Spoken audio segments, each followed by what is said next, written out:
Hey again everyone, welcome back again di Bitcoin Update. Everybody, ini kita udah dapat update terkini dari kondisinya press conference dari David Sachs ya teman-teman sekalian. Mengecewakan sih teman-teman. Ini kalau kita lihat ya, crypto market dibuat bener-bener baper teman-teman sekalian. Jadi David Sachs di sini dia bilang kalau Bitcoin perlu direview. Ya, Bitcoin Strategic Reserve itu perlu direview. Tadi ada yang tanya setelah dia turun dari podium. Jadi sempat dibahas sama dia ya. Bukan dibahas sih, dia ngomongin ngasih statement. Terus saat dia di podium, ya intinya nggak ada ngomongin tentang crypto reserve atau ya seputar hal-hal itu gitu ya. Jadi begitu kita lihat market tuh langsung having a drop. Dari 100.000 lebih kurangnya turun sampai 99.000. Per sekarang saya create video udah di 98.000 ya, turun lumayan teman-teman. Karena ditanya gimana Bitcoin Reserve ya, intinya lagi dipelajarin teman-teman sekalian ya, lagi dievaluasi, lagi di review, lagi dipelajarin before they made decision ya. Of course lah ya, saya pikir mungkin memang idealnya begitu kan, nggak mungkin ya cepat-cepat juga. Yang ada nanti kalau misalkan mereka salah ambil langkah malah membahayakan seluruh crypto market, itu juga menurut saya kurang tepat gitu kan. So I think he made the right decision ya. Di sini dia dan Trump serta kawan-kawan yang mungkin memang ya perlu melihat lebih banyak lagi dan mempelajari lebih banyak lagi. Kemudian soal Xi Jinping ya, komunikasi Donald Trump dengan China. I will speak to Xi at the appropriate time. I'm in no rush. That's it. Ya, itu langsung ya. Kecewa lah teman-teman sekalian. Dan di sini lebih hot lagi ya. Jadi intinya Donald Trump menandatangani memorandum on Iran, dan statement Donald Trump itu lumayan menyentil-nyentil ya. Kalau kita lihat, Iran cannot have a nuclear weapon. I would hold talks with his Iranian counterpart. We have the right to block Iranian oil and bla bla bla. Kemudian di sini dibilang ya, kalau Iran membalas dan mencoba untuk membunuh Donald Trump, Iran bakal dihancurin ya, di bumi hanguskan. Wah ya, ini colekan-colekan yang kayaknya bakal bikin market lumayan semakin uncertainty ya untuk beberapa hari, beberapa minggu ke depan. But guys, ya memang sih minggu ini juga kita akan ngedapetin data NFP ya pada hari Jumat, dan ini juga bakal jadi bisa dibilang data makroekonomi yang cukup penting untuk kita perhatikan, karena hari ini JOLTS job opening udah dirilis datanya dan angkanya mengecewakan banget. Berarti ekspansi daripada pebisnis di US melambat lagi ya, sehingga lapangan kerjanya berkurang. Dan harusnya sih bisa jadi sentilan nggak sih buat the Fed, kayak lu yakin nggak mau pangkas suku bunga gitu ya, ibaratnya begitu doang sih teman-teman sekalian. Tapi at the beginning ya, ketika kita ngelihat JOLTS job opening turun, intinya efek jangka pendeknya harusnya lebih cenderung ke arah negatif. Kenapa? Karena perlambatan ekonomi menyebabkan kurangnya likuiditas, itu aja. Nah, nanti karena kurang likuiditas, makanya perlu disuntik, distimulus. Nah, dengan cara dipangkas suku bunganya atau dicetak uangnya. Nah, itu prosesnya teman-teman. Tapi ya begitu, tahap awalnya harus dibikin kering dulu liquidity-nya. Baru kemudian disuntik liquidity-nya karena memang butuh. Kira-kira begitu. Oke, so NFP tetap yang jadi utama kayaknya nih teman-teman sekalian. Dan di bulan Oktober ya, jauh banget teman-teman ya.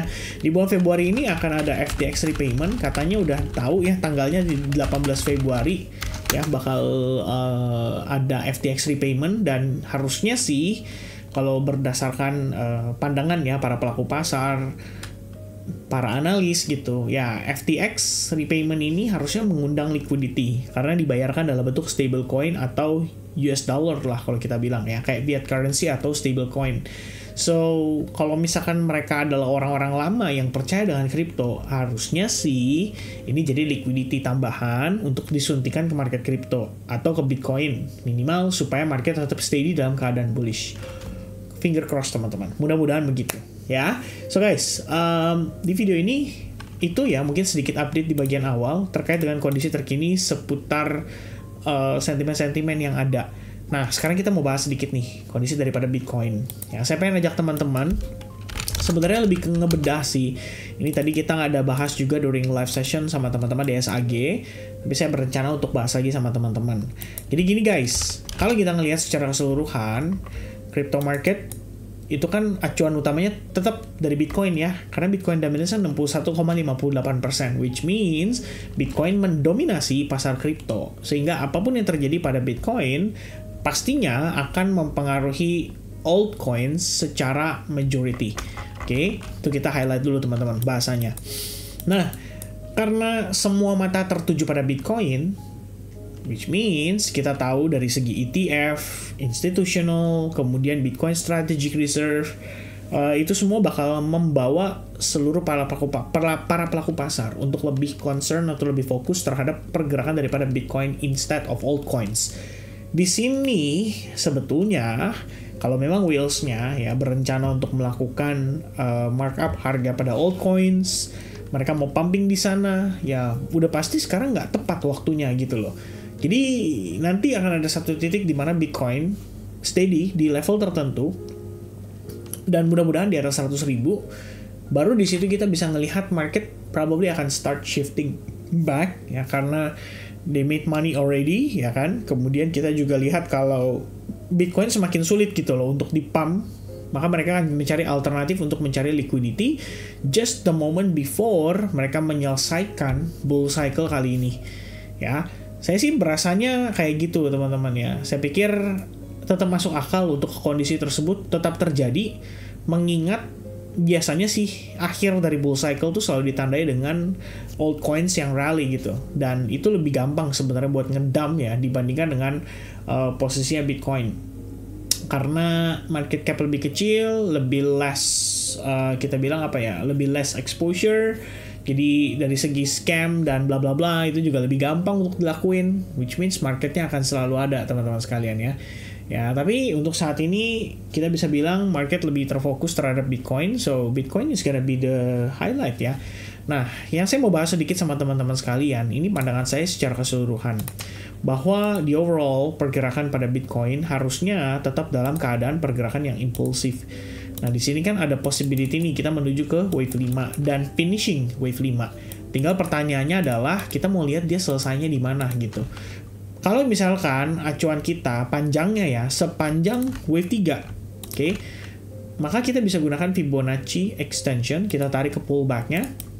Dan di sini level untuk 100% Fibonacci extension itu ada di $145.000. Kalau sampai di atas $145.000, itu berarti panjangnya wave 5 lebih panjang daripada wave 3. Nah, ini nggak mungkin teman-teman. Kalau secara Elliott wave count sendiri, biasanya wave 3 itu relatif lebih panjang, tapi tidak lebih pendek daripada 1 dan 5. Artinya sama dengan boleh, tapi nggak boleh lebih panjang gitu ya.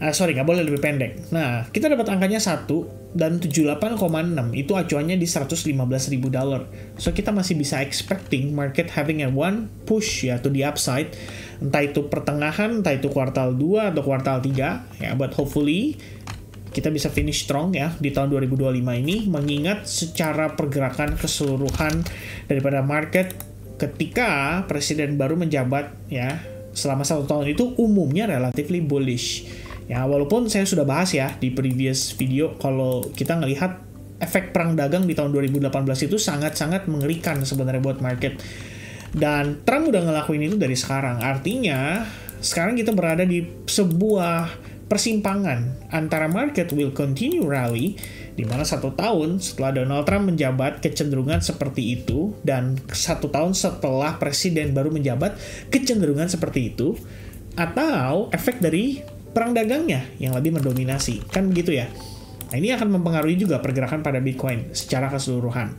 Namun technical analysis perspektif, kalau kita lihat dari internal movement-nya ya, ini saya hapus dulu.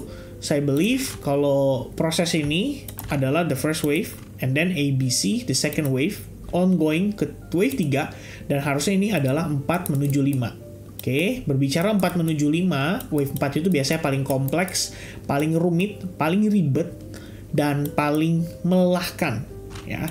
Sejauh ini ada beberapa pertimbangan. Kalau kalian ingat ya, mungkin sebelumnya kita bisa bilang bahwa I think this is the ABC, gitu kan. Kalau ini kita bilang sebagai ABC corrective wave.